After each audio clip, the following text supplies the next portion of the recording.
Hello student, welcome to K two class. K two class में आप सभी का स्वागत है। आज के क्लास में हम लोग पढ़ेंगे Bihar board NCERT book class 8 का एक्सरसाइज 9.2। 9.2 में आज हम लोग पढ़ेंगे चर और अचर संख्या को किस तरीके से गुना किया जाता है, उस चीज को आज हम लोग सीखेंगे एक्सरसाइज 9.2 में। तो आप लोग अपनी बुक को अपने सामने में रखें। तो पहला नंबर क्वेश्चन है गुणनफल ज्ञात करें। पहला नंबर क्वेश्चन है एक्सरसाइज 9.2 का कि गुणनफल ज्ञात करें। देखेंगे हम लोग यहाँ पहला का जो क्वेश्चन है ए नंबर, इसमें बोला गुणनफल ज्ञात करें। क्वेश्चन है 8x गुने -2, इसका बोला गुणनफल ज्ञात करें। सबसे पहले ध्यान रखना है गुना का कुछ नियम होता है साइन को लेकर के। जैसे पहला नियम हमारे पास आएगा, पहला नियम होता है प्लस गुने, प्लस जो होता है ये प्लस ही होता है।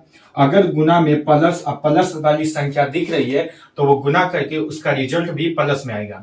दूसरा नियम होता है इसका प्लस गुने माइनस, प्लस और गुने माइनस होता है। प्लस गुने माइनस हमेशा माइनस होता है, ये चीज ध्यान रखना है कि प्लस संख्या और माइनस वाली संख्या को अगर हम गुना करते हैं तो गुना करने के बाद हमको वो संख्या माइनस में मिलेगी, उसका रिजल्ट माइनस में होगा। थर्ड होता है इसी का उल्टा, अगर माइनस पहले हो प्लस बाद में हो फिर भी माइनस गुने प्लस माइनस ही होता है, ये भी चीज ध्यान में रखना है। आखिरी इसका लास्ट देखेंगे, माइनस गुने माइनस क्या होता है। 4 नंबर माइनस और गुना माइनस क्या होता है, इस चीज में बच्चा लोग ज्यादा कंफ्यूज होता है, तो आज इस चीज का कंफ्यूजन हम क्वेश्चन में ही क्लियर करेंगे। माइनस और गुने माइनस प्लस होता है, ये हमारा कॉन्सेप्ट है, रूल है। चर अचर वाले गुना को बनाने का ये रूल है, या मैथ में ये इतना बेसिक तो आना ही चाहिए। अगर नहीं आता तो इस वीडियो में आप लोग पूरा का पूरा समझ जाएंगे। प्लस माइनस का खेल, माइनस प्लस का खेल, चर अचर का जोड़ घटाव गुना, जो भी चीज है आपको इस वीडियो में आपको समझ में आ जाएगा। तो चलो क्वेश्चन नंबर की तरफ हम लोग चलते हैं। फर्स्ट नंबर क्वेश्चन, अगर नोट करना है तो नोट कर लो, ये आपका रूल्स है, फॉरएवर काम आएगा। ये मैथ में जब तक आपके लाइफ में मैथ है ये हमेशा आपको काम आएगा। अगर इस चीज में अगर आप वीक हैं, एक तो इसे याद ही कर लो। अगर इस चीज में वीक है तो आप इसे याद कर ले। और इस मेन मैथ में यही चीज समझना होता है, साइन गुना करना, जोड़ना, घटाना कोई बड़ी बात नहीं होती है, तो साइन को समझना सबसे बड़ी बात होती है, इसलिए आप लोग इसे लिख लेते हैं। चलो सबसे पहले हम लोग गुना करेंगे, साइन को बाद में देखेंगे कि साइन हम इस पे क्या चीज का डालेंगे। तो हमारे पास है 8x गुने 2 है, -2 है, 8x गुने -2 है। गुना में याद रखना कि जोड़ में बताए थे कि x वाला जो है वो x के साथ ही जुटेगा, y वाला y के साथ ही जुटेगा, y के साथ ही जुटेगा, मतलब या सेम पावर वाला सेम पावर वाले के साथ जुटेगा या घटेगा। लेकिन गुना में ऐसा कोई भी नियम नहीं चलता है। गुना में क्या होता है, अगर x भी है, गुना में y भी है, गुना में z भी है, तो ये सारा गुना हो जाता है। गुना होकर के हमको रिजल्ट मिलेगा x y z। हम इस चीज को इस तरीके से लिख सकते हैं, x भी y भी एंड z भी, ये गुना होकर के आया। लेकिन यही चीज अगर जोड़ में होता, अगर यही चीज हमको जोड़ में दिए रहता तो x plus Y plus Z अगर होता तो इसका आंसर यही था। लेकिन गुना में इसका आंसर क्या हो जाएगा, x y z हो जाएगा। फॉर एग्जांपल अगर हम लेते हैं 2x गुने 2y गुने z लेते हैं तो इसका आंसर क्या होगा। तो सबसे पहले हम नंबर को गुना करेंगे, तो यहाँ सब में गुना है तो नंबर भी गुना होगा, 2 दूना 4। और z कितना है, तो एक अकेला है, मतलब एक z है। तो 4 को अगर हम 1 से गुना करेंगे तो कितना होगा, 4 का 4, यानी नंबर तो हमारे पास 4 आया, लेकिन x y z कितना है, तो x y z हमारे पास सिंगल है।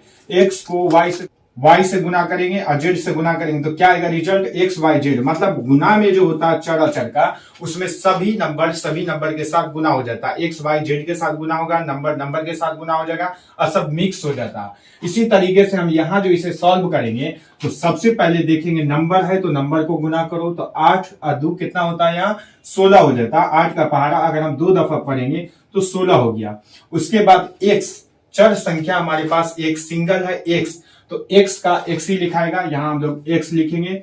लेकिन अब हमको साइन भी लिखना है, क्या लिखना है, साइन भी। तो प्लस 8x, ये किस चीज में है, साइन इसका क्या है, तो प्लस में है, क्योंकि 8 के पीछे कोई चीज का भी साइन नहीं है। और जब नंबर में किसी भी चीज का साइन नहीं हो तो वो साइन किस चीज का होता है? प्लस का साइन होता है।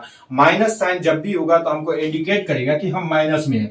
जैसे ये 2 बता रहा है कि हम माइनस में है, देखो यहाँ 2 है, 2 पे माइनस है, लेकिन 8 क्या बता रहा है? 8 पे कोई भी साइन नहीं है। जब कोई भी साइन नहीं हो तो वहां पे प्लस का यूज करेंगे। तो ये नंबर मेरा पूरा प्लस में है, ये पूरा प्लस में है। अच्छा, प्लस के बाद गुना है तो प्लस गुने और ये माइनस है। अभी हम साइन का गुना कर रहे हैं, ध्यान देना, क्योंकि नंबर अचर का जो गुना है, चर अचर का गुना हो चुका है। तो प्लस और गुने माइनस क्या होता है? माइनस होता है। तो यहां हम लोग क्या लिखेंगे? -16x, ये मेरा आंसर हुआ, लिख लो।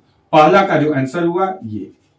सीखने के बाद आप लोग खुद से बना सकते हैं, इसलिए पहला, दूसरा और तीसरा क्वेश्चन को कम से कम आराम से देखें, उसके बाद सारा क्वेश्चन आप लोग खुद से बना सकते हैं। इतना इजी क्वेश्चन है, क्वेश्चन में कोई दम नहीं है। तो आप लोग पहले क्वेश्चन को देखें, 1-2 क्वेश्चन यहाँ आराम से सीखें, उसके बाद बहुत सारा क्वेश्चन आपको बनाने के लिए। क्वेश्चन नंबर बी की तरफ हम लोग आएंगे। बी नंबर क्वेश्चन, इसका पहला का बी नंबर, -3x गुने -3x² एंड y।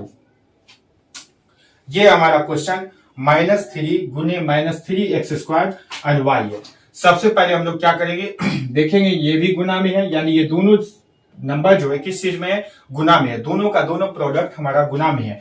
तो सबसे पहले हम लोग इस चर को ही गुना करो या नंबर को ही गुना करो। तो अगर हम नंबर को गुना करेंगे तो 3 तिया 9 हो जाता।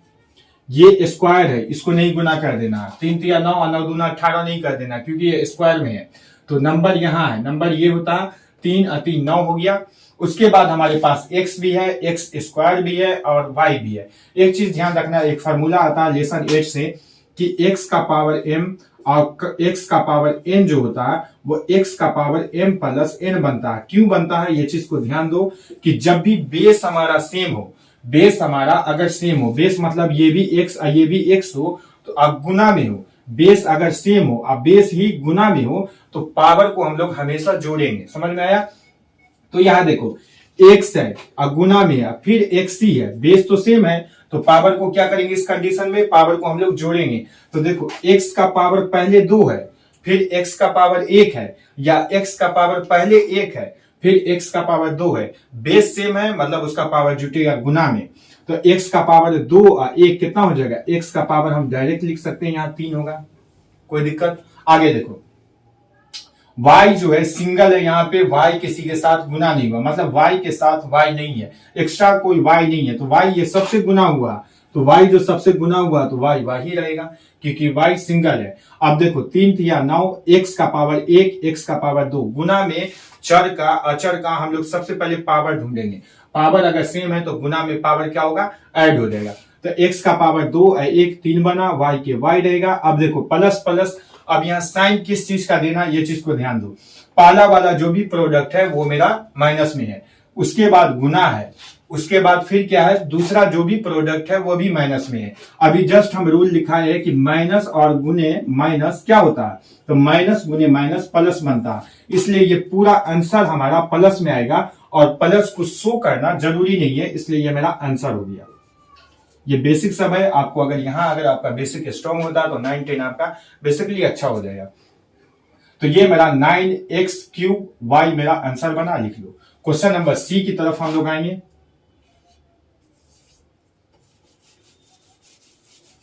क्वेश्चन नंबर सी है 6mn 6mn गुने 7 n और p है, n है ये, इसको x नहीं समझना है। सबसे पहला काम क्या है हमारा? नंबर को गुना करना। तो 6 सत्ते क्या बनेगा हमारा? 42 बना, 42। अब देखो m गुना में है, m और n भी गुना में है, यहाँ n p गुना में है। अच्छा ये m सिंगल है, अब ये पूरे क्वेश्चन में हमको m कहीं पे नहीं है, तो m को हम क्या करेंगे? m ही लिखेंगे, क्योंकि m तो किसी के साथ गुना होगा नहीं, मतलब m का पेयर दूसरा जोड़ा है नहीं, तो m ही रहेगा। और n देखो, एक n यहाँ, एक n यहाँ है, मतलब n का पावर कितना होगा? 2, क्योंकि एक पावर छुपा हुआ होता। तो अगर पावर नहीं शो कर रहा, दिखा नहीं रहा, तो मतलब एक पावर हर एक नंबर में छुपा हुआ, तो एक पावर इसका और एक पावर इसका। तो n का पावर, फॉर्मूला याद करो, x का पावर m का गुने x का पावर n क्या बनता है, x का power m plus n। Basic अगर है, मतलब बेस अगर सेम है तो पावर को क्या करेंगे, जोड़ेंगे। तो n का पावर कितना बनेगा, n का पावर 2 बना। और p देखो, p यहां से यहां तक में कहीं भी नहीं, मतलब p सिंगल है, तो यहाँ p क्या बना, p का p ही रहेगा। ये मेरा आंसर हुआ। अब देखो पूरा का पूरा प्रोडक्ट हमारा किस चीज में था, प्लस में था, और ये भी प्रोडक्ट किस चीज में था, प्लस में था। तो प्लस गुने प्लस क्या बनेगा, प्लस ही होगा। पहला नियम यहाँ अप्लाई होगा। पहला नियम क्या था, प्लस गुने प्लस। तो ये मेरा आंसर बना 42 mn²p। क्वेश्चन नंबर डी की तरफ आते हैं। क्वेश्चन नंबर डी है हमारे पास 4pq गुना 3pq। अब आप लोग समझ गए होंगे, सबसे पहले हमको नंबर को नंबर से गुना करना है। तो 4 और 3 12 हो जाता है हमारे पास। 4 3 12 बनेगा। अच्छा, p का पावर ही 3 है, फिर गुना है, अब p का पावर भी 3 है। तो बेस अगर सेम हो तो पावर को क्या करेंगे, हम लोग जोड़ेंगे। तो p का पावर 3 और 3 क्या बना, 6 बनेगा। तो यहां हम लोग लिखेंगे p का पावर 6। ये मेरा आंसर हो गया, यानी 12 p का पावर c मेरा ये 6 आंसर हुआ, लिख लो। क्वेश्चन नंबर ई की तरफ आते हैं। क्वेश्चन नंबर ई है हमारे पास ई, x² y गुने XYZ। क्या है हमारे पास, x² y और गुने XYZ, x y and z। ये हमारा क्वेश्चन है। अब आप लोग इसे खुद से सॉल्व करके बताएं कि x का पावर जो है गुना में कितना हो जाएगा। x का पावर बताना है, बताओ। x का पावर, वेरी गुड, x का पावर क्या बना, एक पहला पावर इसका 2 है और दूसरा पावर भी गुना में है। अब बेस सेम है तो x का पावर क्या बनेगा, 3। तो x का पावर 3 बना, क्योंकि 2 पहले से है, एक ये, और ऊपर वाला क्या किया जाता है, जोड़ा जाता है। तो इसीलिए हम लोग x का पावर लिखेंगे 3। अब देखो यहाँ x का पावर क्या आया, 3 आया। उसके बाद जो है y का पावर कितना है, 1 और 1 कितना हो गया, y का पावर 2, क्योंकि y हमारे पास गुना में 2 है। बेस सेम है, देखो y है और इस पर भी कहीं ना कहीं y छुपा हुआ, मतलब y है। तो y और गुना में है, बीच में गुना है, तो बेस सेम है। बेस मतलब ये जो है सेम है दोनों का। तो जब बेस सेम हो तो हम पावर को देखेंगे। तो पावर इसका 1 है और इसका पावर कितना है, ये भी 1 है। तो y का पावर 1 और 1 क्या हो जाएगा, 2 बनेगा। तो हम इसी चीज को हम यहाँ लिख सकते हैं, y का पावर 2। लेकिन z देखो, z इसमें पूरे गुना में z कितना है, एक ही z है। कितना z है, एक ही z है। तो यह जो सबसे गुना होगा तो z अब अकेला रहेगा। x² x³ y² और z, ये मेरा आंसर बना।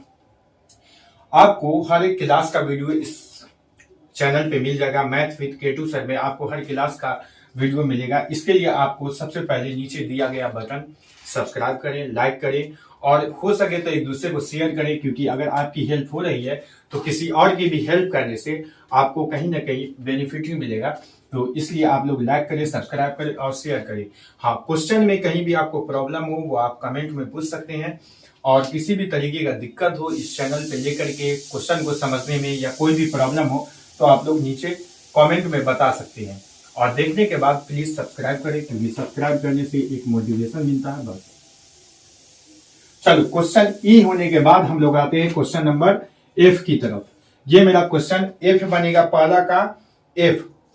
क्वेश्चन है 2.5x और गुना 4x। अब ये देखो दशमलव वाला गुना है, और दशमलव वाला गुना आप लोग को अगर नहीं आता है तो आप लोग कमेंट में बता सकते हैं। इसका एक सेपरेट 10 मिनट का वीडियो हम इस पे डाल देंगे। तो फिलहाल पहले हम नंबर को गुना करेंगे। तो हमारे पास 2.5 नंबर है और दूसरा 4 नंबर है। इस 2.5 को रफली कहीं पे गुना करो, 4 से गुना करो। 5 चौका 20 बना, 4 दूना 8, 2 हासिल है, तो कितना बचेगा, बनेगा 10 बनेगा। ये 10 हुआ। बीच में डेसिमल, एक नंबर के बाद डेसिमल है, इसलिए आंसर में भी एक नंबर के बाद ही डेसिमल देंगे। और दशमलव के जस्ट बाद, यानी दशमलव के बाद अगर सिर्फ 0 आता है तो 0 का कोई यूज नहीं होता, हम इसे 10 लिख सकते हैं। क्या लिखेंगे, 2.5 को अगर हम 4 से गुना करेंगे तो कितना बनेगा, 10। तो यहां हम लोग लिखेंगे 10, और x को x से गुना करेंगे, बेस सेम है, गुना हो रहा है, तो x को x से गुना करेंगे, क्या बनेगा, x का पावर 2, 1 या 3। गुड। x का पावर हमारे पास बनेगा x का पावर 2। क्यों? क्योंकि हमारे पास बेस इसका 1 है, पावर इसका 1 है, इसका भी पावर 1 है, और दोनों जो है गुना में है, बेस सेम है, इसलिए इसका पावर 2 बनेगा, इसलिए x का पावर हम लोग 2 लिखेंगे। मेरा आंसर हुआ ये 10x² मेरा आंसर है। जी नंबर क्वेश्चन पे आते हैं।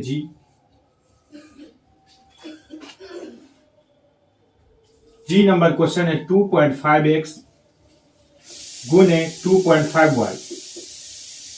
2.5x गुने 2.5y। अच्छा, अब इस नंबर को 2.5 को 2.5 से गुना करेंगे, यानी 2.5 को 2.5 से गुना करेंगे तो हमको बनेगा 6.25। क्या बनेगा? 6.25। 25 को 25 से गुना करोगे तो 625 होगा। पता ही है 8 क्लास में हो तो स्क्वायर रिलेशन 5 और 6 पढ़ेंगे हम लोग। तो 25 को 25 से गुना करेंगे 625 बनेगा।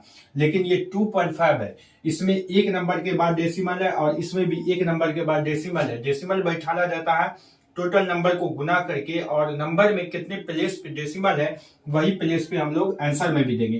तो इसमें एक नंबर के बाद, इसमें भी एक नंबर के बाद डेसिमल है, 2 नंबर हुआ, इसलिए आंसर में भी हम लोग 2 नंबर के बाद डेसिमल लगा दिए। अब देखो x को y से गुना करेंगे तो क्या बनेगा, x y, ये मेरा आंसर हुआ, क्योंकि x भी सिंगल है और y भी सिंगल है, तो x गुने y, x y, ये हमारा आंसर बनेगा। जी नंबर हुआ हमारा कंप्लीट। h नंबर की तरफ आती है। बेसिक क्वेश्चन है, इजी क्वेश्चन सब है। अब एक देना जरूरी नहीं, यहाँ एक xy देखने में कितना ऑड लग रहा है, इसलिए हम लोग 1 का यूज यहाँ नहीं करेंगे, हम लोग डायरेक्ट लिखेंगे xy गुड बाय 4। ये मेरा आंसर होगा। जी h हो गया। अब हम लोग आते हैं क्वेश्चन नंबर I की तरफ। I नंबर क्वेश्चन है 1/2x y गुने 2xy। आप लोग को काटना सिखाए कि ऊपर वाला नीचे वाले से हमेशा काटा जाता है, या नीचे वाला ऊपर वाले से हमेशा क्रॉस किया जाता है, काटा जाता है। अच्छा, ये पूरे के नीचे कुछ भी नहीं है, हम 1 दे देते हैं। नहीं भी दोगे चलेगा, लेकिन इसका नॉलेज होना चाहिए कि ये संख्या ऊपर में है कि नीचे में है। तो इस चीज का अगर नॉलेज है तो हम 1 नहीं भी देंगे तो चलेगा। तो ये संख्या ऊपर में थी या ये नीचे में थी, किसी भी संख्या के नीचे में हम अपने मन से 1 दे सकते हैं। कब? जब उसके नीचे कोई भी संख्या नहीं होगी तब। ऐसा नहीं कि अगर x/2 लिखा है हम 1 दे दें तो ये गलत हो जाएगा। ये कोई नियम ये कोई नियम नहीं हुआ, ये कोई फ्लो नहीं हुआ। तो इसलिए हम लोग कब देंगे इसके नीचे में 1? जब किसी भी संख्या के नीचे में कोई भी संख्या नहीं हुई तो उसके नीचे में 1 देंगे। इसीलिए हम यहाँ इसके नीचे 1 दिए हैं। अब देखो, ये जो 2 है ये नीचे में है और ये 2 ऊपर में है। हम बताए थे कि ऊपर नीचे भागा दिया जाता है, यानी काटा जाता है। तो 2 और 2 सेम है। 2 का पहाड़ा एक दफे पढ़ेंगे 2 1 2, 2 का पहाड़ा एक दफे पढ़े 2 1 2 पढ़ गया। अब देखो, x और y को गुना करेंगे, दोनों ऊपर में है, x भी ऊपर में है और y भी ऊपर में है। तो x को x y से गुना करेंगे x y को, तो क्या होगा, x 2 को है तो x का पावर 2 बनेगा, y भी 2 है तो y का भी पावर 2 बनेगा। गुना में भागा में 1 को नहीं लिया जाता, इसलिए 1 को छोड़ो। नीचे में 1 है, उसका कोई वैल्यू नहीं है, कोई काम नहीं है, इसलिए आंसर यही होगा। क्वेश्चन नंबर की है हमारे पास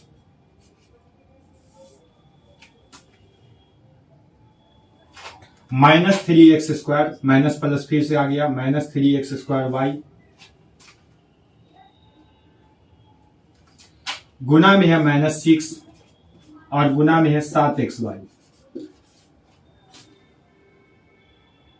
7xy देखो, साइन में सबसे पहले हम देखेंगे सब गुना है, ये पूरा गुना हुआ है इससे, ये पूरा गुना हो गया इस नंबर से, मतलब सब गुना में है। तो सब गुना में होगा, तो सबसे पहले हम लोग क्या करेंगे, नंबर को गुना करेंगे। तो 3 छक्के 18 बना, 18 को 7 से गुना करेंगे तो 18 सत्ते 126, 18 सत्ते 8 सत्ते 56, 7 गए 7, 5 12, 126 बनेगा।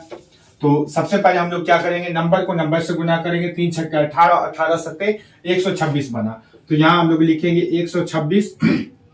अब देखो, x का पावर यहाँ 2 है और यहाँ भी x है, लेकिन सब x क्या है, गुना में है। तो x का पावर 2 है और x का पावर 1 है, तो कितना बनेगा, x का पावर 3। जल्दी से हम लोग जोड़ देंगे, जितना फास्ट हो सके जोड़ देंगे। उसके बाद y का पावर 1 है और y का पावर भी 1 है, तो y का पावर y का पावर कितना बना, y का पावर बनेगा 2।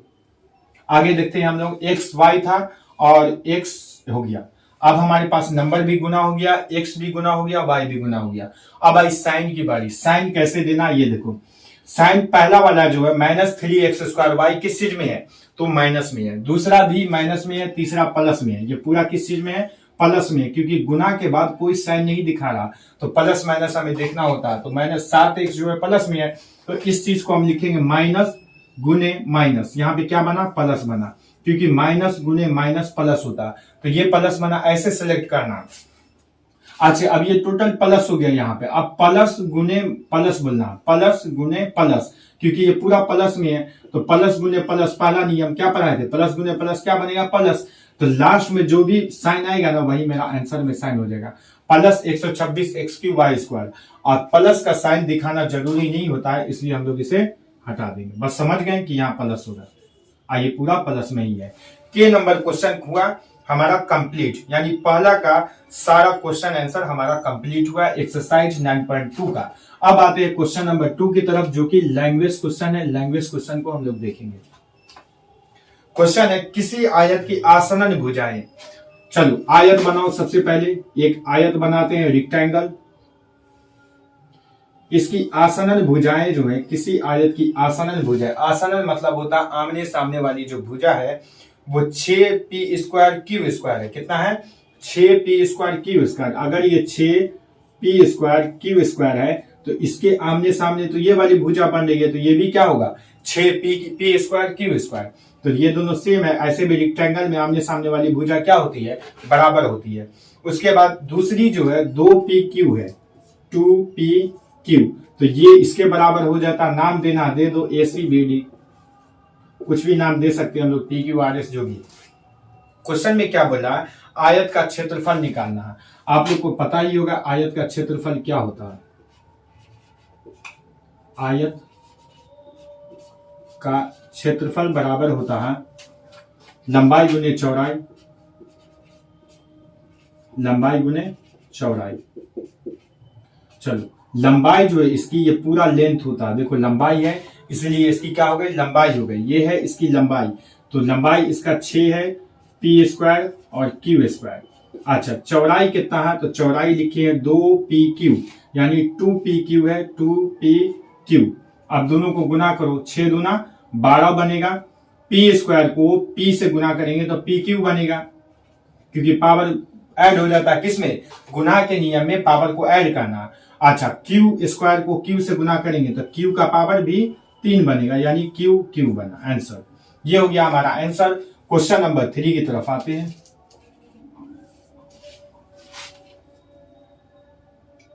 किसी वर्ग की भुजा √2a², कोई वर्ग है,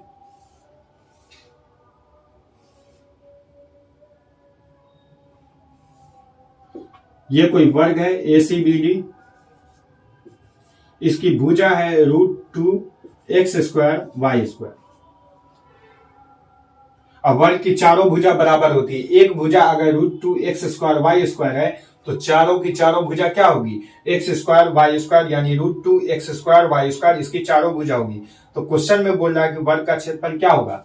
वर्ग का क्षेत्रफल निकालना फॉर्मूला में पता ही है। फॉर्मूला लिखो सबसे पहले, वर्ग का क्षेत्रफल बराबर होता है साइड इंटू या साइड का स्क्वायर, एक स्क्वायर या भुजा का स्क्वायर या साइड इंटू साइड लिख सकते हैं। अब देखो भुजा का ही तो वैल्यू दिया हुआ है √2x²y²। क्या है क्वेश्चन में, वर्ग की भुजा जो है √2x², इसी का तो वैल्यू दिया, तो इसी का हम लोग क्या करेंगे, स्क्वायर करेंगे, √2x²y² का होल स्क्वायर।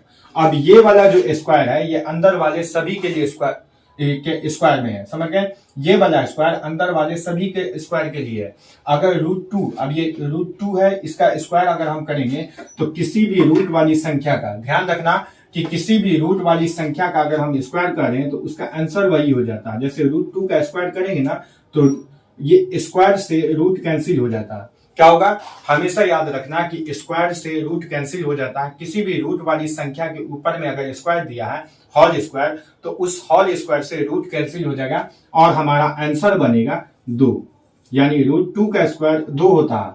4 का स्क्वायर, √4 का स्क्वायर 2 बनता है और √2 का स्क्वायर 2 ही बनेगा।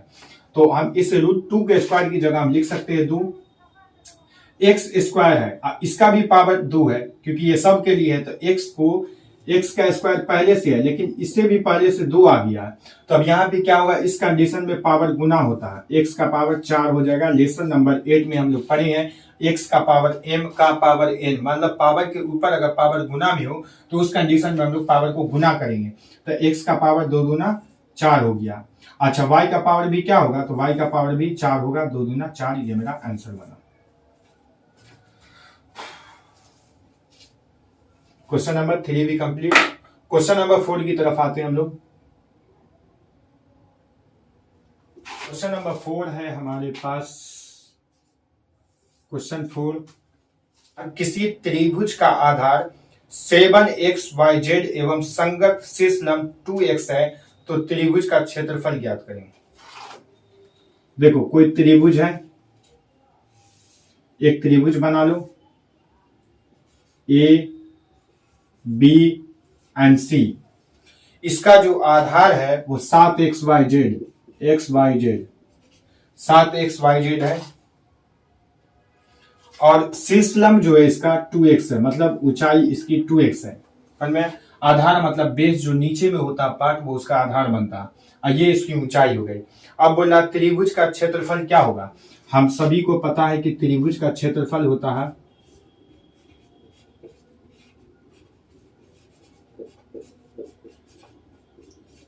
क्षेत्रफल बराबर होता है 1/2 गुने आधार गुने, इसको आधार बोलेंगे शीर्ष लंब, क्या बनेगा शीर्ष लंब, ये हो गया। अब इस पे देंगे हम लोग 1/2 गुने आधार का जो वैल्यू है वो 7xyz है तो 7xyz देंगे गुने शीर्ष लंब का जो वैल्यू है वो कितना हो जाएगा 2x हो जाएगा। पहले नंबर को सेट किए हम लोग, जो भी उसका वैल्यू था उसे सेट किए। आधार का वैल्यू 7xyz था तो आधार की जगह पे 7xyz देंगे और गुना का साइन देंगे। इसलिए गुना का साइन देंगे क्योंकि फॉर्मूला में हमें गुना बोल रहा यानी गुना को इंडिकेट कर रहा, तो हम लोग गुना का साइन देंगे। उसके बाद था गुने तो गुना दिए। शीर्ष लंब का वैल्यू जो था वो 2x था तो शीर्ष लंब की जगह 2x दिया। अब नीचे वाला नंबर अगर ऊपर वाले नंबर से कटेगा तो काटेंगे, नहीं तो गुना करेंगे। तो ये नीचे में है और ये ऊपर में है, सेम नंबर ऊपर नीचे कैंसिल हो जाता है, ये कैंसिल हो गया, एक दफा में कैंसिल हुआ। अब हमारे पास नीचे में एक भी नंबर नहीं है तो 7xyz को अगर हम x से गुना करेंगे तो क्या बनेगा, 7xyz को अगर हम x से गुना किए तो हमारे पास नंबर आएगा 7। x कितना है, x 2 को है तो गुना में पावर में जुटता है, वो गुना में क्या होता है अगर बेस सेम है, देखो x है तो ये भी x है तो पावर इसका क्या होगा जुटेगा, इसमें एक पावर है, यहाँ कुछ नहीं तो एक पावर लेके चलेंगे, एक ही पावर होता है और यहाँ भी एक पावर, तो पावर इसका 2 बना और ये y हुआ और ये z हो जाएगा। ये हो गया हमारा आंसर। y का पावर सिंगल ही रहेगा क्योंकि क्वेश्चन में जो है हमारे पास वैल्यू एक ही y है, z भी एक ही है, इसलिए इसका आंसर 7x² बनेगा। आगे देखते हैं क्वेश्चन नंबर 5 की तरफ। त्रिभुज का क्षेत्रफल ज्ञात करें। क्वेश्चन नंबर 5 है, एक समबाहु त्रिभुज का क्षेत्रफल ज्ञात करें जिसकी प्रत्येक भुजा, जिसकी भुजा जो है 3x² है। समबाहु त्रिभुज के बारे में पहले थोड़ा सा जान जाते हैं। 5 नंबर क्वेश्चन में भुजा दे दिया हमको 3x²। चलो क्वेश्चन है हमारा कि एक समबाहु त्रिभुज का क्षेत्रफल ज्ञात करें जिसकी भुजा जो है 3x² है। तो समबाहु त्रिभुज के बारे में पहले थोड़ा सा जान जाते हैं, इसका बेसिक कि समबाहु त्रिभुज की तीनों भुजा बराबर होती है। क्या होती है, बराबर। ये अगर 2 है तो ये भी क्या होगा 2, क्योंकि ये दोनों क्या है बराबर है, और ये भी 2 है तो ये भी 2 होगा। मतलब समबाहु त्रिभुज की अगर एक भुजा 3x² दिया तो सारी की सारी क्या होगी 3x², सारी की सारी यहाँ 3x² बनेगी। समबाहु त्रिभुज की सभी भुजा समान होती है। हम लिख सकते हैं AB बराबर BC बराबर AC। अब समबाहु त्रिभुज का क्षेत्रफल क्या होता है वो लिखेंगे हम लोग। समबाहु त्रिभुज का क्षेत्रफल, समबाहु त्रिभुज का क्षेत्रफल बराबर होता है √3/4 गुने A²। यहाँ A है, ध्यान रखना। अच्छा, √3/4, A मतलब साइड, साइड मतलब भुजा, तो भुजा का वैल्यू कितना दिया हुआ 3x²। तो हम लोग क्या करेंगे, A का जो वैल्यू है 3x, इसका होल स्क्वायर करेंगे। क्यों करेंगे, पहले तो ये भी स्क्वायर में है, ये भी लिखेंगे क्योंकि इसकी जो भुजा है स्क्वायर में है, तो जो भी भुजा का वैल्यू होगा वो स्क्वायर में जाएगा, होल स्क्वायर में। तो यहाँ होल स्क्वायर होगा। अब देखेंगे हम लोग 3/4 गुने, अच्छा 3 का स्क्वायर क्या बनता है 9। अब 3 का स्क्वायर क्यों किए, क्योंकि होल स्क्वायर है। अभी जस्ट हम सवाल को सॉल्व किए, होल स्क्वायर को कैसे बनाएंगे, होल स्क्वायर है तो मतलब ये 3 का भी स्क्वायर है और ये होल स्क्वायर ये एक्स का भी स्क्वायर का भी पावर है, समझ में है। तो होल स्क्वायर मतलब अंदर में जो भी नंबर होगा, जो भी प्रोडक्ट होगा वो सब के लिए होता है। तो 3 का स्क्वायर कितना बना 9, एक्स स्क्वायर के ऊपर भी स्क्वायर है तो एक्स का पावर एम का पावर एन क्या बनता है, एक्स का पावर एम प्लस एन। इस कंडीशन में हम इस दोनों को क्या करेंगे, गुना करेंगे तो एक्स का पावर 4 बनेगा। तो यहाँ क्या हो जाएगा, एक्स का पावर 4। आंसर को अगर सेट करना है तो यहाँ लिख दो 9x का पावर 4 बाई √3/4, ये हमारा आंसर बना, लिख लो।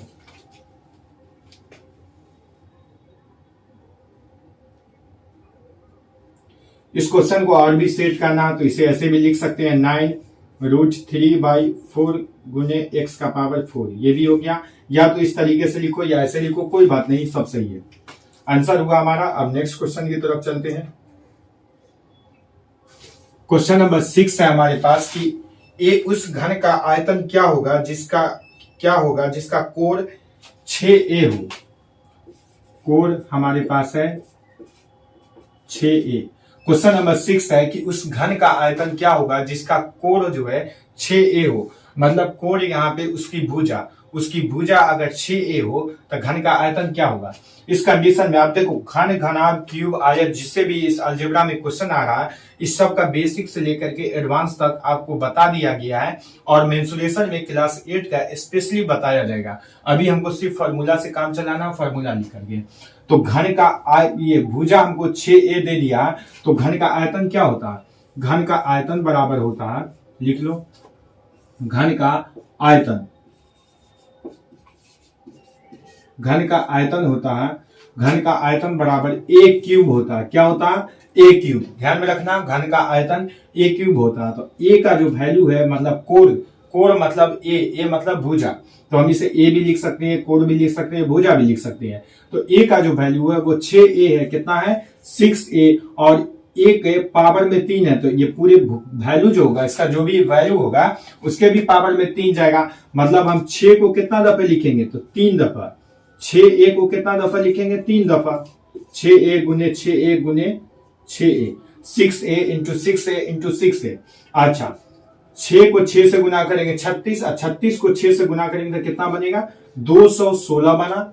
और a कितना है, तो अभी बताएं कि गुना में अगर बेस सेम हो तो पावर क्या होगा, जुटेगा। तो a तीनों गुना में है, बेस सेम है, पावर इसका 1, इसका भी 1, इसका भी 1, तो a का पावर कितना बनेगा, 3। ये मेरा आंसर हुआ, लिखो। क्वेश्चन नंबर 7 की तरफ आएंगे। क्वेश्चन नंबर 7 नंबर क्वेश्चन है हमारे पास। ध्यान देखना, हम बोर्ड पे देख रहे हैं, आप लोग आराम से इसे पढ़े। जो भी प्रॉब्लम हो आप लोग इसे कमेंट में बता सकते हैं कि किस स्टूडेंट को कहां पे प्रॉब्लम हो रहा है, इस चीज का सॉल्यूशन किया जाएगा। और बार बार बताया जाता है, अगर आप लोगों ने लाइक सब्सक्राइब नहीं किया तो प्लीज लाइक सब्सक्राइब करें और जहां तक हो सके इसे शेयर भी करें। चलो क्वेश्चन नंबर 7 की तरफ हम आते हैं। क्वेश्चन नंबर 7 में एक कलम का जो मूल्य है वो x² y है। तो पहले जो चीज दिया है लैंग्वेज में उसे हम लोग लिखेंगे। क्या है क्वेश्चन में कि एक कलम का मूल्य, तो लिखेंगे एक कलम का मूल्य क्या दिया हुआ है, x² y है। मतलब एक कलम जो है x² y रुपीज में खरीदी गई है। मैथ में है तो मैथ में कुछ ना कुछ मान के चला जाता है, इसलिए ये x² y में खरीदा। अगर इसे नंबर में देते तो हम क्या देते कि एक कलम का मूल्य 5 रुपया है। तो क्वेश्चन है कि हमारा कि एक कलम का मूल्य x² y रुपीज है, मैं दिया मतलब इतना रुपीज में दिया। या ये नहीं लिखो, एक कलम का मूल्य x² y² हो तो y² x² कलम का मूल्य क्या होगा। तब क्वेश्चन है कि y² x कलम का मूल्य लिखेंगे, कलम का मूल्य। देखो क्वेश्चन का कहने का मतलब है कि एक पेन अगर 5 रुपए में दिया तो 5 पेन कितना रुपीज में दिया। वही क्वेश्चन है कि अगर एक कॉलम जो है एक्स स्क्वायर वाई में दिया तो वाई स्क्वायर एक्स कॉलम कितना में दिया, तो हम लोग क्या करेंगे, इस दोनों को गुना करेंगे, मेरा आंसर आ जाएगा। तो एक्स स्क्वायर वाई गुने वाई स्क्वायर एक्स हुआ। अब इसे गुना करेंगे तो x का पावर 2 और x का पावर 1 कितना हो गया, x का पावर 3 और y का पावर 2 और y का पावर 1 कितना बना, y का पावर 3। ये हमारा आंसर हो गया। देखो ये क्वेश्चन जो है क्वेश्चन नंबर 8, ये समय या दूरी में से है, एनसीईआरटी बुक है, कुछ भी पूछ सकता है, तो एनसीईआरटी बुक है उसी हिसाब से चलेंगे। अब एक क्वेश्चन के लिए पूरा कॉन्सेप्ट बताना थोड़ा वीडियो जो है थोड़ा लॉन्ग हो जाएगा, तो इसीलिए हम सिर्फ फार्मूले से काम चला रहे हैं। क्वेश्चन है हमारा, यदि कोई व्यक्ति एक्स स्क्वायर बटे 2 किलोमीटर की चाल से चल रहा, तो आदमी की जो चाल है वो कितनी है, पहले चाल लिखेंगे, चाल है एक्स स्क्वायर बटे 2 किलोमीटर पर घंटा से। जो बाइक चलाता है उसके लिए काफी आसान है, कैसे निकाला जाता है। अच्छा, एक आदमी एक्स स्क्वायर बटे 2 किलोमीटर की चाल से चल रहा, मतलब इसकी स्पीडी जो है वो एक्स स्क्वायर बटे 2 की स्पीडी से चल रहा है। उसके बाद बोल रहा है कि 2 घंटे में वह कितनी दूरी तय करेगा, तो इसके पास टाइम भी है, मतलब समय कितना ले रहा है इसके पास, समय इसको पूरा करने में उस दूरी को कितना लग रहा है, 2 घंटा, सॉरी 2 घंटे में पूछ रहा है टाइम कितना दूरी तय करेगा। तो अगर तो इसकी दूरी निकालना, यानी इसका डिस्टेंस यानी दूरी निकालना, क्या निकालना है, दूरी इसका क्वेश्चन मार्क है, ये चीज ध्यान में रखना। देखो समय, चाल और दूरी से दूसरी बुक में अगर आप लोग एक्स्ट्रा बुक से पढ़ेंगे तो बहुत सारा क्वेश्चन मिल जाएगा, लेकिन एनसीईआरटी में जो है कोई भी क्वेश्चन कहीं भी घुसा रहता है, यानी कोई भी एनसीईआरटी बुक में जो है, एनसीईआरटी बुक में कोई भी क्वेश्चन कहीं से भी आ जाता है। अब अलजेब्रा है तो अलजेब्रा का क्वेश्चन नहीं पूछेगा। अभी देखो मैक्सिमम क्वेश्चन मेंसुरेशन का हम लोग बनाए हैं, तो एनसीईआरटी में यही प्रॉब्लम होता है कि एक ही लेसन में बहुत सारा कॉन्सेप्ट बच्चे को पढ़ाना होता है। ये टाइम एंड डिस्टेंस का क्वेश्चन है। अब टाइम एंड डिस्टेंस के क्वेश्चन के लिए इसका फार्मूला आना चाहिए, समय बराबर होता है दूरी बटे चाल, समय बराबर दूरी बटे चाल। तो हम लोग को निकालना है उस व्यक्ति की चाल किस चाल की स्पीडी से चला है। अब इसकी दूरी निकालना, हमारे पास 3 चीज है, टाइम एंड डिस्टेंस वाले सवाल में 3 चीज रहता है, 3 चीज में कोई भी 2 चीज मिस दिया रहेगा और एक चीज हमको निकालना होता है। तो हमारे पास चाल भी है, समय भी है, दूरी निकालना। दूरी का फॉर्मूला बनता है इसमें, दूरी यानी डिस्टेंस बराबर चाल गुने समय बनता है। क्या बनेगा, चाल गुने समय, यानी उसकी स्पीडी को उसके समय से गुना कर दो, वो हमारा आंसर आ जाएगा। चाल को हम लोग एस से इंडिकेट करते हैं, समय को टी से और दूरी को डी से। हम लिख सकते हैं डी बराबर एस गुने टी, शॉर्ट में अगर लिखना हो तो चाल जो है इसमें एक्स स्क्वायर बटे 2 है, एक्स स्क्वायर बटे 2 है, और गुने समय कितना है 2 घंटा, तो इसलिए 2 लिखेंगे हम लोग। 2 से 2 कैंसिल हो गया तो बचा कितना, एक्स स्क्वायर किलो पर किलोमीटर पर आवर, ये मेरा आंसर होगा। मतलब 1 घंटे में एक्स स्क्वायर किलोमीटर की दूरी ये तय करेगा, 2 घंटे में 2x स्क्वायर किलोमीटर की दूरी तय करेगा। ये हमारा आंसर हुआ। लेसन हमारा कंप्लीट हुआ। अब हम लोग मिलते हैं नेक्स्ट क्लास में एक्सरसाइज 9.3 के साथ। अगर आप लोगों ने हमारे चैनल को लाइक, सब्सक्राइब और शेयर नहीं किया तो प्लीज लाइक करें, सब्सक्राइब करें और शेयर करें। क्वेश्चन में कहीं भी किसी भी तरीके का प्रॉब्लम हो तो आप हमसे पूछ सकते हैं कमेंट में। बाय नंबर भी आपको या स्क्रीन पे दिख ही रहा होगा, देख सकते हैं। इससे पिछला का वीडियो देखना, अगर इससे पिछला वीडियो आप लोग को देखना है तो आप लोग हमारे चैनल मैथ विद केटू सर को सर्च करें। उसके बाद उसकी प्लेलिस्ट प्रोफाइल पे जाने के बाद प्लेलिस्ट होगा, और सारा का सारा प्लेलिस्ट क्लास 8, क्लास 9, क्लास 10 करके बना हुआ है। आप लोग अगर क्लास 8 के हैं तो क्लास 8 के प्लेलिस्ट को क्लिक करेंगे, उसका क्वेश्चन आंसर आएगा। अगर आप क्लास 9 के स्टूडेंट हैं तो क्लास 9 के प्लेलिस्ट को क्लिक करके वहां से आप लोग वीडियो देख सकते हैं। क्लास 10 वाले क्लास 10 के देख सकते हैं। कॉन्सेप्ट वाले जिसको सिर्फ कॉन्सेप्ट से मतलब है, वो कॉन्सेप्ट का भी एक वीडियो बना हुआ ट्रायंगल का, ट्रायंगल के बारे में सारा डिटेल्स आपको उसी वीडियो में मिल जाएगा। तो आप लोग वहां कॉन्सेप्ट भी देख सकते हैं। आपको अगर कॉम्पिटिटिव क्लास का अगर वीडियो क्लास लेना है, कंपटीशन का क्लास लेना है, तो उस चीज के लिए आप लोग कमेंट करें, आपको टाइम निकालते ही वो भी बना दिया जाएगा। तो ये हुआ हमारा क्लास 8 का एक्सरसाइज 9.2 आज कंप्लीट। अब हम लोग क्लास 8 का 9.3 पढ़ेंगे।